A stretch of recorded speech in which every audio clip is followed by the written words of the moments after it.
This is IGN. Apart from rush mode, welcome but largely incremental improvements play it a bit too safe. This is your IGN review of EA Sports FC 25 by Robert Anderson. Every year, I start EA Sports FC, with the same overly optimistic questions. What has actually changed this time around? Is it really new or just the same old game with a fresh coat of paint?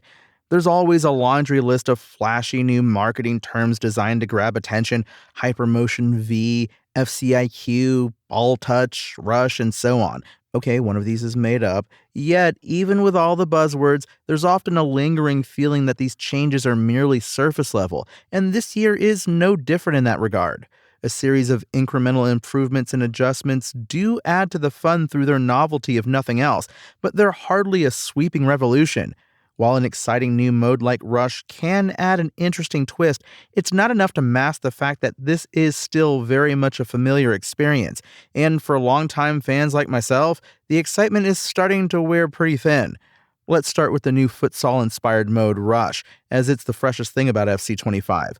Although it's technically a 5-a-side mode, it's built with 4 outfield players in mind, with the goalkeeper controlled by the AI.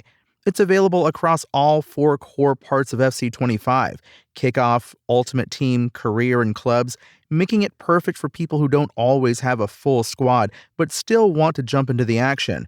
For example, in Career mode, it's used in the introduction of youth tournaments, giving you a chance to test your wonderkins in high-pressure scenarios throughout the season. It's a cool, fast-paced break from the standard matches and adds some much-needed variety to the often repetitive nature of career seasons. Whether you're teaming up with friends or diving in solo, Rush brings a level of accessibility that's hard to resist. I found myself spending most of my time with it in Ultimate Team, using one of my stars alongside random teammates online. While there's no target beyond rush points and no league to climb, the mode still pulled me in emphatically. When it comes to the actual on-field action, FC 25 delivers some fun, if incremental improvements, just like clockwork. One of the standout new features is FCIQ, which effectively replaces the old system of work rates, where players' movement was dictated by set verbal descriptions of their effort in attack and defense. Instead, player movement is now determined by their role and the focus assigned to them within that role. Each position offers a choice of 3 to 5 roles. For example, a central attacking midfielder can be assigned roles like shadow striker, playmaker, and others, altering how forward-thinking you want them to be throughout a game.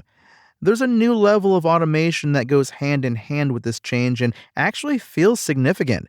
For example, attackers are a bit more useful while on the break, and no longer having to constantly trigger players' runs in behind or down the wing with manual button presses is great. Players will make smarter runs based on their roles too.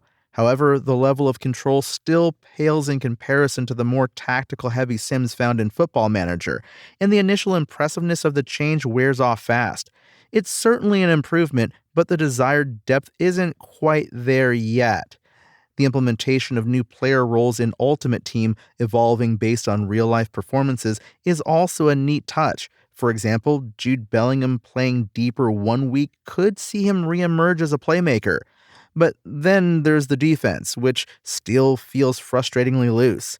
A tale as old as time.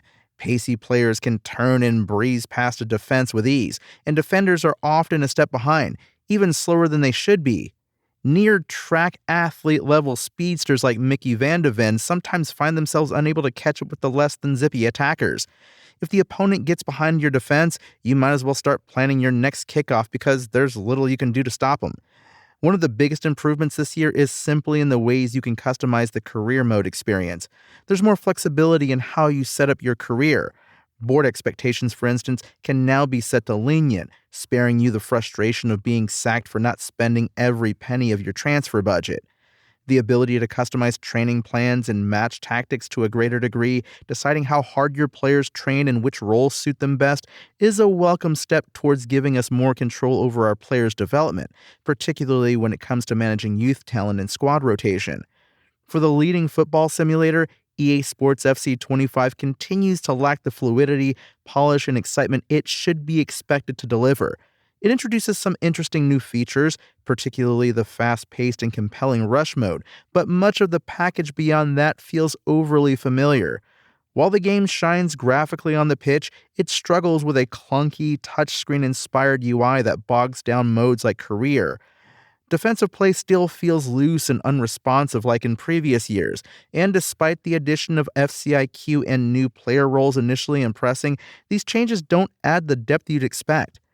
Even with some engaging new content, EA continues to play it too safe, and even the fun modes like Rush can't fully mask the underlying issues holding back the experience. EA Sports FC 25's IGN score? 6.